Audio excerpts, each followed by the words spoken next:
what can the business achieve growth for itself, and then you can sort of work backwards for a business plan. So there's real meat in that business plan of where you're trying to take it to. I think that's quite important, knowing what you want out of it at the end of the day before you start. Having this business plan in place from the off. Oh, absolutely, because it gives you a pattern of where you know you want to be heading in 4 years' time, and you can tweak it as you go. Then every 4 to 5 years we can have a bit of a strategic review of, right, what are we thinking for the next 5 years, where do we want to take this, rather than you can be real guilty of being busy, especially on a farm, busy for the sake of being busy, and sometimes having that step back and looking at it can bring more benefit than spending the extra hour on farm. And it ties into the big buzzword at the minute as well of succession. Yeah. So I think if you've got good communication channels on farm, great, you can forge ahead with a business plan and reviewing accounts, because you can have that mature discussion. If communication, or you're not used to team structures and stuff, then you probably want to have someone in, whether to facilitate it or someone who's managed to run meetings before, just to put that structure in place to give you a bit of confidence. Yeah. Although I think once you've got that, you can forge ahead then, can't you? Well, Shwmaina, hi there, and welcome to a brand new series of the podcast Cyfrif, Ear to the Ground, with Mentera and Farming Connect. And today I'm in the beautiful West Wales, and what a day. It's absolutely stunning, and I'm here on Rest Farm with Aled Evans. Aled, bore da. Bore da, Ifan. Ti'n byw ac yn Ffermio, you live and farm in an absolute beautiful part of the world. Stunning here. On a day like today, Ifan, it's not a bad place to be, is it? And we're not far from Carmarthen. No, probably about 20 minutes away from Carmarthen, about 3-4 miles away from Whitland. Tell us a bit then, before we get into the finer details of how you work here on the farm and the business model, etc. Tell us a bit about the farm, what you've got on the farm, and who's involved in the daily runnings of it all. So it's basically a partnership between my brother and I. Ewan, since graduating, has been away working in London in sort of the IT sector with companies like Microsoft. And then I had the chance 10 years ago to come back to run a couple of family farms. And then we settled on a dairy beef model, taking calves from baby calves through to finishing on a low-cost, simple rotational grazing system. And with a bit of a focus of creating a good business whilst maintaining sort of a nice work-life balance with a young family. How many cattle are we talking about then, Aled, and from what sort of age? So you buy them in as, month-old calves, or? Yeah, so from a fortnight really, working with three or four private sources, and try and keep that relationship from year to year. And then number-wise, there's probably not enough when prices are good, probably too many when prices are bad. The joys of farming. Absolutely. But we're talking hundreds of head at any given time throughout the year. Yeah, basically. Different ages. We can see the cattle behind us here now. How many roughly in this? So we try and run groups, so a small number of groups, but with a few hundred head. So I think there's about 140 in the group behind us, just because it makes it quite a small, efficient system, so you're not moving several groups of cattle at any one time. Also allows us to have that rotation length we want for the system as well. So it used to be a dairy farm then? Yeah, over here. Rest Farm was a dairy farm. So was it your idea when you took over the farm to move to the beef rearing side of things, or? Yeah, so lucky in a way in that we had a clean slate. So the chance of, if you want to come back to farm, we can run 3 family farms basically. And then we looked at, right, for what we want to get out of it, we want to generate a profit. We want to have a lifestyle, so I don't want to be tied to the farm 100 hours a week. Yeah.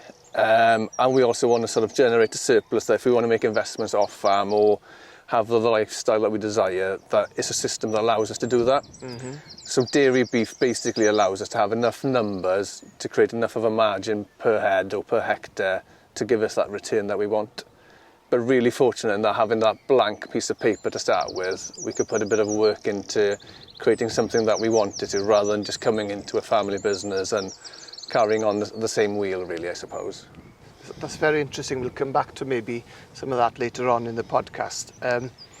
You're in the heart of West Wales here, as I said, not far from Whitland, Carmarthen, etc. It really is a good place to grow grass, isn't it? be it for producing milk or meat, it's a good place to farm. You're a lowland farm, aren't you? Yeah, absolutely. We'd only be about 600 feet above sea level here. Plenty of rain, so about 1,300 mil of rain a year. So it's a fairly productive area, and it just suits grass. So rather than force the system to do something that it doesn't want to, we just make the most of what we've got in this area, really. So you're on a rotational grazing system, I believe. How has that changed over the years, and since you took over? How have you seen the farm change and the grass growth, etc., change over the years, Aled? So I guess because of stuff like the drought, it's all been about sort of building more resilience into the system. Yeah. We've looked at sort of expensive inputs like feed and fertiliser. If we can create a more resilient system by working on rooting depths, entry covers of grassland, it sort of helps us mitigate against that volatility of weather patterns, that sort of things.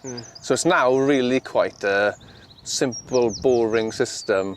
So to come and film, there's not a lot to see, but it works day in, day out. And I've noticed as well with your hedgerows, this is something you're really passionate about, is working with nature, protecting wildlife and making sure everything works together. Yeah, it's one of those simple things that you take a bit of interest what's happening above ground with grassland, then it sort of naturally goes to looking at soil structure, rooting depths.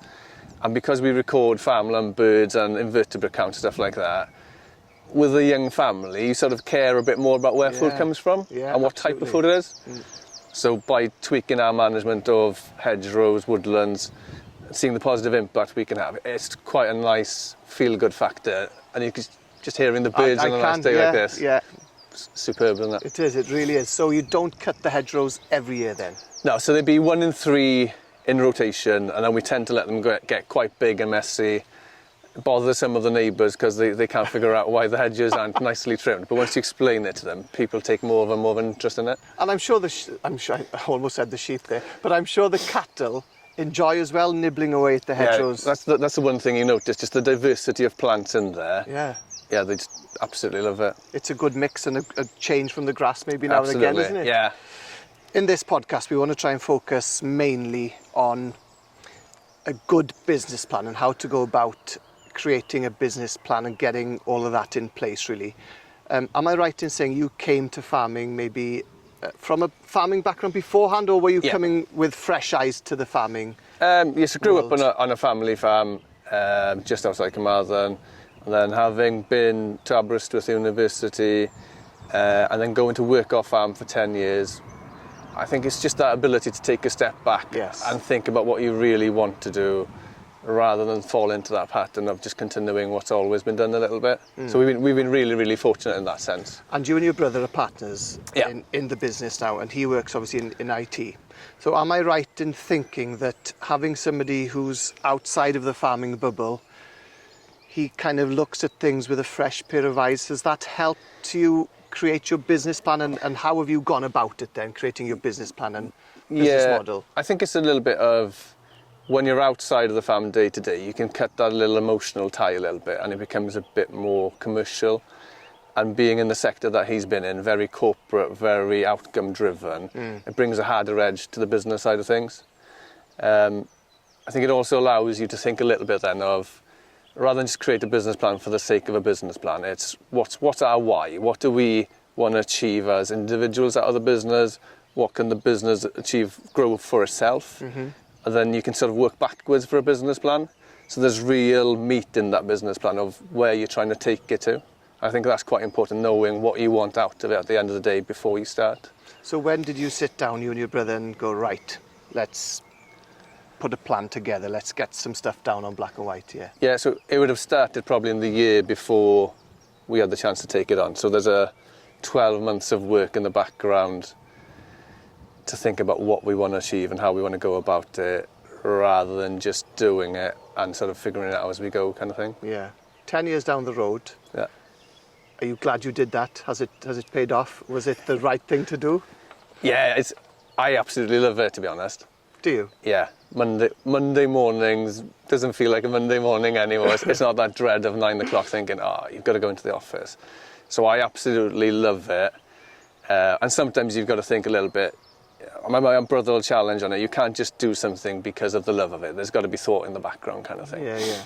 So In terms of you and your brother working together, how often do you meet up? How often do you discuss the business plan and look at the business as a whole to see how things are going and, you know, look at the accounts and the bottom line, etc.? So we'll do every quarter, so we'll do sort of cash flow forecast, and then we'll review actuals against budgeted. And then we'll meet up every quarter off farm, so again removes that emotional tie of the farm. And then either meet for breakfast or lunch, so there's a nice little bonus to it. Bit of brunch somewhere. Yeah. And then just have a couple of hours then with an agenda of reviewing what we've done, seeing if there's any trends of something that we didn't expect. So a couple of years ago would have been a fuel energy spike, that sort of things, and what we can do to mitigate against that. And it's also things like looking at, it will probably bring in a 10% cost cutting year on year. Wow. So if we look across the accounts, where are the savings to be made? When things change then that you don't expect, you've almost built in a bit of a buffer into the system already. How easy is that conversation to have then? Because a lot of people might think, well, it's easy for you to say, you're not here on the farm day to day. Yeah. You know, because you're here, you know, in the middle of it all. How easy is it to go, okay, fair enough, yeah, let's do that? Or do you challenge him as well as him challenging you? I think it takes a bit of business maturity, doesn't it? And that it's not a personal attack. No. For growth, whether it's individual or as a business, you need to be challenged. You need to be open to that challenge. And that mindset thing of just having that positive mentality, I think it helps both things really develop as you go along. So it's benefited you immensely then, having this business plan in place from the off? Oh, absolutely, because it gives you a pattern of where you know you want to be heading in 4 years' time, and you can tweak it as you go. Then every 4 to 5 years we can have a bit of a strategic review of, right, what are we thinking for the next 5 years, where do we want to take this, rather than you can be real guilty of being busy, especially in the farm, busy for the sake of being busy, and sometimes having that step back and looking at it can bring more benefit than spending the extra hour on farm. So you would suggest then, and you'd encourage everybody listening to this and watching this to sit down and get a business plan in place? Yeah, well, definitely. I think probably even a step back from that, probably the biggest challenge in Welsh farming might be communication skills. And it ties into the big buzzword at the minute as well of succession. Yeah. So I think if you've got good communication channels on farm, great, you can forge ahead with a business plan, reviewing accounts, because you can have that mature discussion. If communication, or you're not used to team structures and stuff, then you probably want to have someone in, whether to facilitate it or someone who's managed to run meetings before, just to put that structure in place to give you a bit of confidence. Yeah. Although I think once you've got that, you can forge ahead then, can't you? So Aled, I suppose the next question being then, what are the key parts then of a simple, practical farm business plan? Yeah, so for me it's that clarity of knowing what you want out of it, what the business wants out of it, and then from that stage working backwards to where we're at today and what we need to do in order to achieve that, rather than thinking today this is what we're doing and this is where we might want to take it. So I think that clarity of thought is probably the most important thing, and then from there you can put a bit of thought into the business plan itself. Did you have any help when you were sticking your plan on black and white on paper? Yeah, so you and your brother, did you ask Farming Connect, for example, for help? Or? Yeah, so I think for the first year of actually being on farm, we would have had a consultant in every month to be a part of a meeting, just to, I guess, a little bit of hand-holding. Yeah. And then after a year, I think it challenged me in that I think we've got enough maturity between ourselves that we can do it and probably be even more honest one-on-one than we are with somebody else in the room. Yeah. That's really interesting. But it was a great way just to set that path in motion, really. Yeah, and the farm is obviously, it's doing well at the moment. You're going from strength to strength. Are you happy with how you're in, or are you happy with the direction then you're heading in? Is it in line with the business plan, and are you going in the right direction? Yeah, so we've been fortunate in that over the 10-year period, we've sort of grown year on year. And now we've got a simple system in place. The key for us now is not to overcomplicate things, especially with good beef price at the minute. You can sort of go chasing a short-term coin, which overcomplicates things. So it's just sticking to the plan of, this is what we're doing, we know where we're going, it makes for a healthy business and sort of sticking to that plan. And are you quite flexible sometimes if you see maybe an opportunity, perhaps to buy more land, etc.? Are you able to ring up your brother and say, right, this is coming available, I think we should go for it, and he'll challenge you then saying why, etc.? Is it quite flexible in that regards in terms of the business module and plan? Yeah, so it comes down to mindset again, doesn't it? Being open and positive. I think if you've got that mentality, you can look to evolve the business because you don't know what opportunities might be around the corner. But by having a healthy business in place, if you've got a good set of accounts, good business plan, cash flows, when the time comes that you might want to borrow money or have a discussion with a bank, you've already got that relationship and a bit of a history that you can share with them. So it gives you a bit more confidence as well in that sense. Yeah.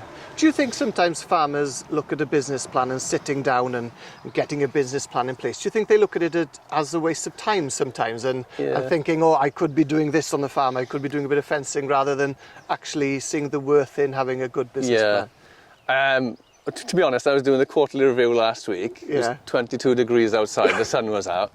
And it's easy to have that thought of, oh, I could be out doing some nice work with the livestock. Yeah. But the reality is, the work that I'm doing out in the field is probably £15 an hour work. The work I'm doing in the office is probably £100 an hour to £1,000 an hour. Wow. Just because by putting a bit of planning work in, whether it's savings of, if we saved a tonne of fertiliser, that's £400 we've saved. Whereas if I'm out spreading fertiliser, it's costing me £15 an hour in labour, but it's also costing me a thing. So having the discipline of it, but also recognising that your limitations as an individual. So I don't particularly enjoy driving machines, so I'll get a contractor in to do it for me. Yeah. Is that them now coming up the road? Quite possible. Yeah, there's a mower on, it could be. Yeah, it could be. Or some people won't be confident with using accounts, with doing data, sitting in a meeting, holding a meeting, whereas I'm fairly comfortable doing it. So it's recognising if you need support to do that, it might be more efficient to get a consultant in for 2 hours to help you do it once a month. Yeah. I'm making use of that data rather than just collecting it for the sake of collecting it. And having that data in front of you, what have you been able to cut out or cut back on over the years? So we've been fortunate that we've been part of a Farming Connect benchmarking group working with Rhys Williams from Precision Grazing and stuff like benchmarking, so we can look at our costs from year to year, which is probably the most important thing that we look at, and then we can look for savings within that. Yeah. But also if we think that we're doing well or somewhere that we need to improve, we can look at other real good businesses and see what opportunities there might be to sort of minimise those costs. So in turn, by improving, recognising that my management of grassland was the limiting factor, by improving that, we've been able to cut artificial fertiliser out of the grazing block. Have you? Entirely? Yeah, entirely. And the same thing with feed. Saving. Yeah, so it'd be a 5-figure saving per year. Wow. So if you think about creating a low cost base, by putting a bit of that work in rather than doing stuff, it's a massive saving, isn't it? But you're still growing the same, if not more, amount of grass without the artificial fertiliser? Still growing over 13 tonnes of dry matter per hectare. Wow. So it's probably double that average just by putting a bit of a thought into a system and rest periods and that type of thing.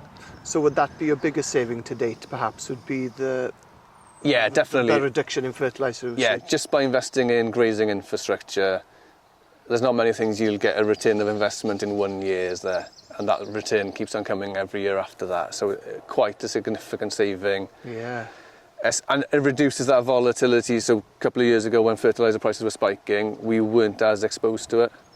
So it gives you a lot of peace of mind as well, I think. A bit more resilient then as a business. Yeah, absolutely. In terms of the cattle you've got here on farm, you fatten everything here. Yeah. Do you have to buy in feed as well to fatten them, or can you do it off grass mainly? Or? So it's a grazing system, so we feed concentrates up to 120 kilos as calves, and then from there on they're on grass. Yeah. And then it depends, then in that final autumn, you'd hope to get some heifers finished from grass, but if it gets wet and we need to house, then we'll feed just a little bit of top dressed of rolled barley onto some nice quality silage and red clover silage. Yeah. Again, 70 days of feeding of that is quite a minimal cost across the animal's lifetime. Of course it is. And rolled barley is quite a cheap feed source, compared to other blends and cake in a way, isn't it? For what you get out of it. Yeah, and it just keeps it simple, doesn't it? Yeah, it does, absolutely, and I love it. Yeah.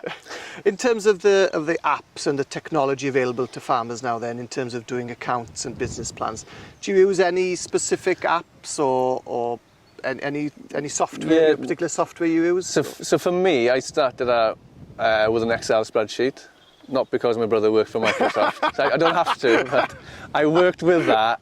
And the fact that I'm really comfortable with it, and I've used it for a long period of time. And you could ask him for help if you didn't know what you were doing. Yeah. And but having that sort of robustness of data, and I know where the data comes from, I know where I need to go to get it. I haven't felt the need to move on to a software. Okay. But the reality now, I think, depends on complexity of your businesses. If you're doing lots of invoicing, that sort of stuff, there'd be software like Xero, QuickBooks, that type of thing. That'll bring a lot of benefit for you. Mm-hmm. But it's all about the final figures rather than how you go about it, I think. Whatever you're comfortable with, even if you're still on paper, as long as you're doing it, absolutely, that's the important thing. As long as you've got something down somewhere, something to work off and work towards, maybe. Yeah, absolutely. What advice would you give farmers now then, listening to this podcast and watching this, that maybe have thought about having a business plan in place or looking at a business plan? What advice would you give them and where would you tell them to go looking?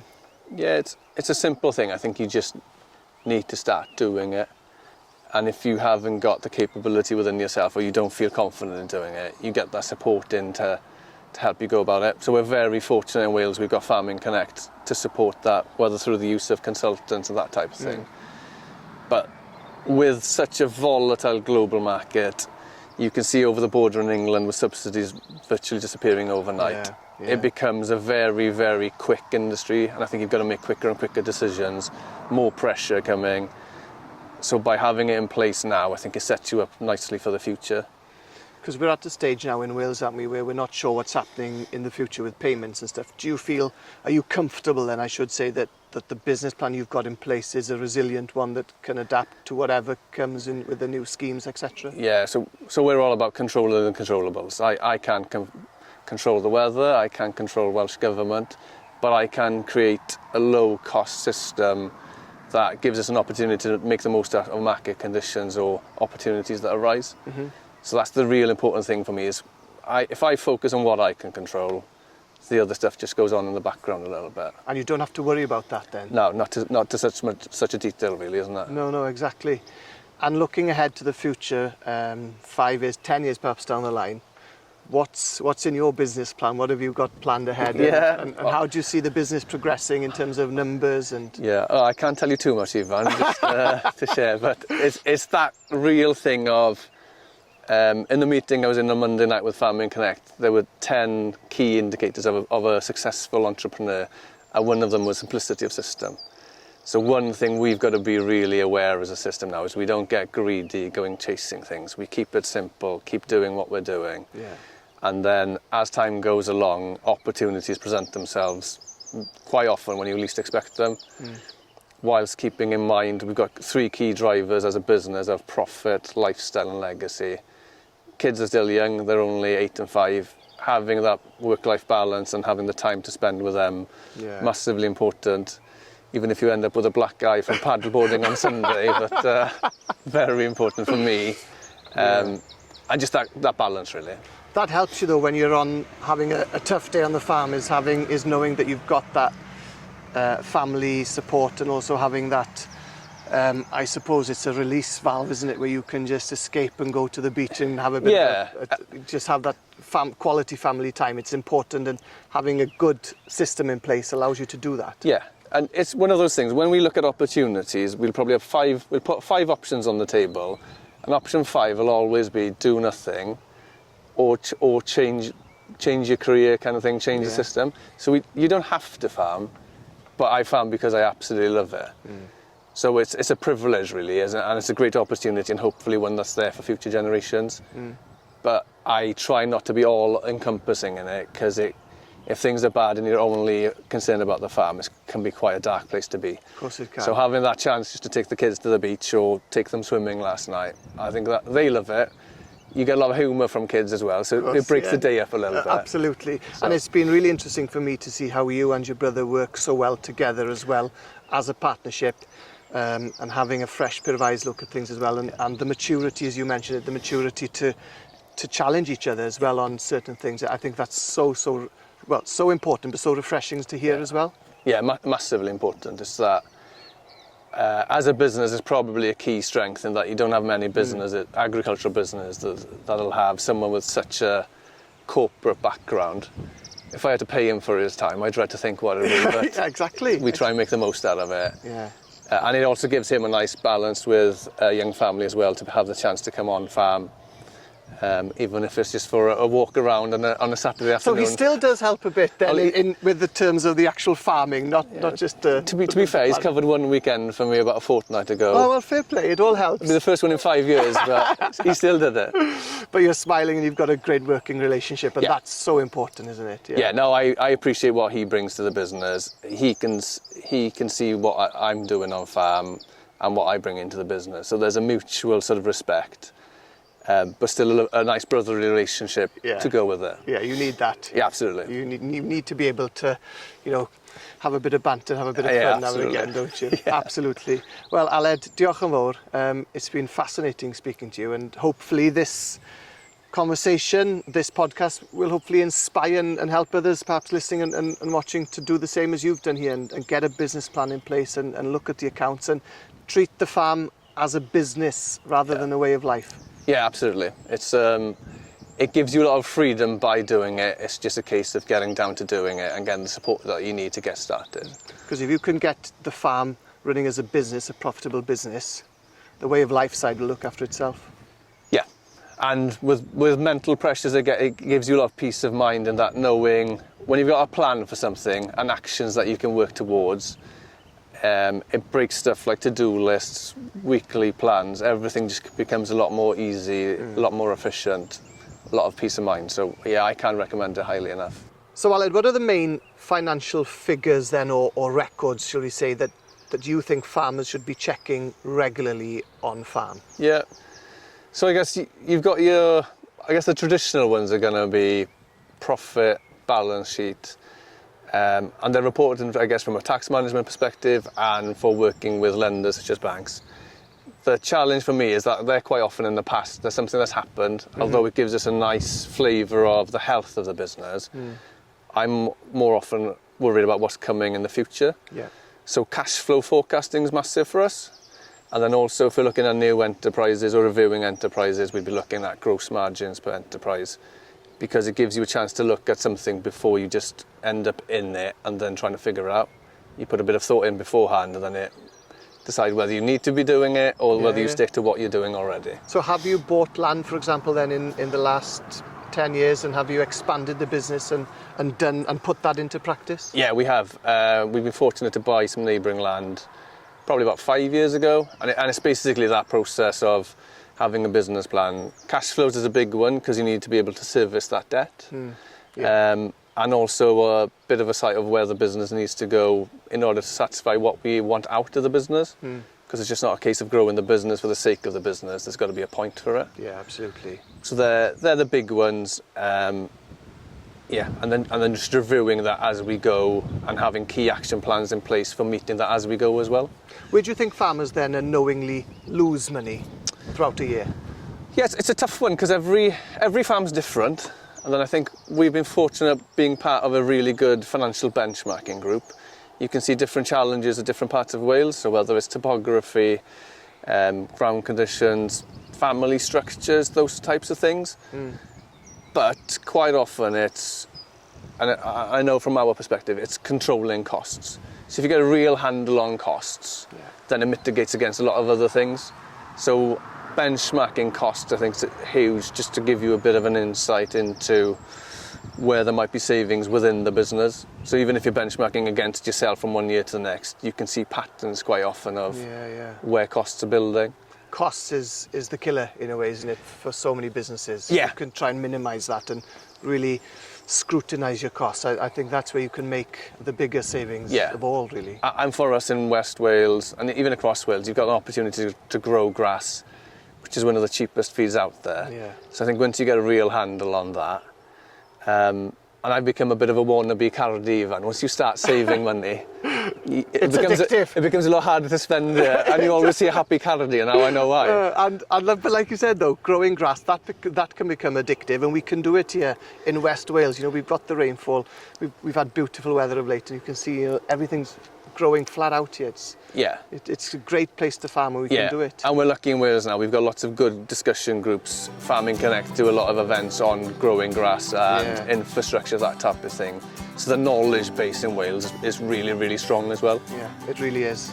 So, fascinating. Aled, diolch yn fawr iawn. Diolch, Ifan. Mae wedi bod yn bleser. Diolch yn fawr ti.